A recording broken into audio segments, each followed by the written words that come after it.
Asterisk, the mansion's front gates loomed like something out of a movie, but Rachel Carter wasn't here to be impressed. She was here because her rent was 2 weeks overdue, her fridge was nearly empty, and her 7-year-old son needed new shoes before the school year started.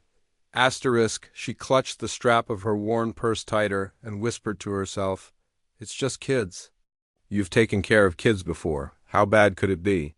Asterisk, the answer, apparently, was bad enough to scare away every nanny in the city. Asterisk, the ad had been circulating for weeks. Asterisk, live-out nanny for 3 children. Excellent pay. Must start immediately. Asterisk, but every time someone took the job, they didn't last more than a day, sometimes only a few hours.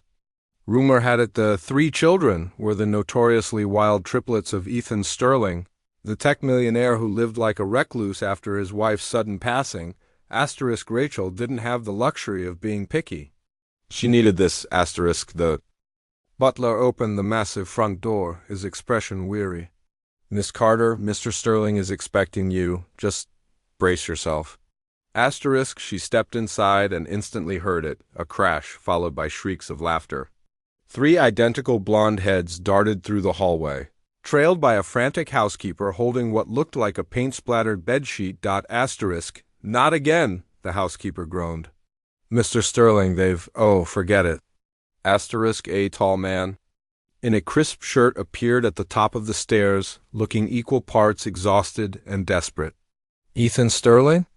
In person, he didn't look like the arrogant billionaire Rachel had imagined. He looked like a father who hadn't slept properly in years.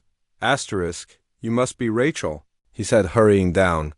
"If you can last until dinner, I'll double your pay. Make it to the end of the week triple."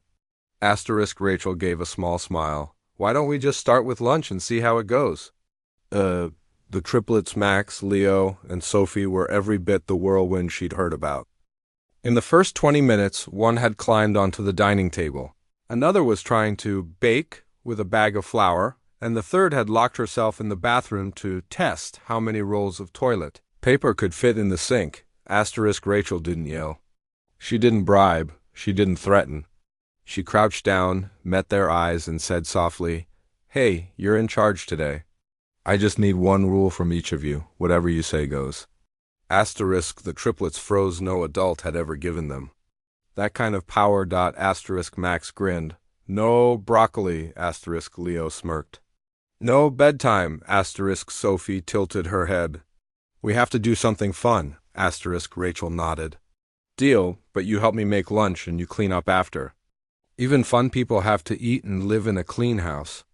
Asterisk, it was messy, it was loud, it was chaotic. But by some miracle, the triplets actually listened. They made peanut butter and banana sandwiches, built blanket forts in the living room, and had a pirate treasure hunt in the backyard. Asterisk, by the time Ethan came downstairs that evening, expecting disaster, he stopped short at the sight. The triplets were sprawled across the couch, asleep under the same blanket, cookie crumbs on their cheeks. Rachel sat nearby, sipping tea like she'd just been through a perfectly normal day. "How?" Ethan started. "They're just kids," Rachel said quietly. "They don't need another rule book. They need someone who sees them." The next day, Rachel came back. And the day after that? By the end of the week, she wasn't just the nanny, she was family. Asterisk, one rainy afternoon, Ethan found her in the kitchen teaching Sophie how to braid bread dough while the boys built Lego castles on the floor. He leaned against the counter, watching. "You've done more in a week than anyone's managed in years." "How?" Asterisk, Rachel hesitated, glancing toward the window where her old sedan sat in the driveway. "I know what it's like to be in a house that feels too quiet even when it's loud. My son, he lost his dad when he was 2. The noise is just them trying to fill the space." Asterisk, Ethan's jaw tightened.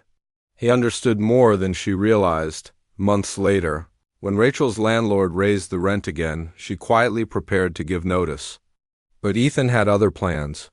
One evening, he called her into his study. Asterisk, "I don't want to lose you," he said simply. "The kids don't either, so how about we make this official?" He slid a thick envelope toward her. Inside was not only a new contract with a much higher salary, but also a letter offering to cover her son's school tuition. Asterisk Rachel blinked back tears. Why would you do this for us? Asterisk Ethan smiled faintly. Because you didn't just take care of my kids. You reminded them and me that home isn't perfect, but it's a place where you're loved. That's worth keeping. And so, the single mom who had knocked on the millionaire's door to save herself ended up saving 3 little hearts and maybe one guarded one too. Asterisk. Sometimes the toughest jobs aren't about surviving the chaos. They're about seeing the love hiding inside it. Asterisk.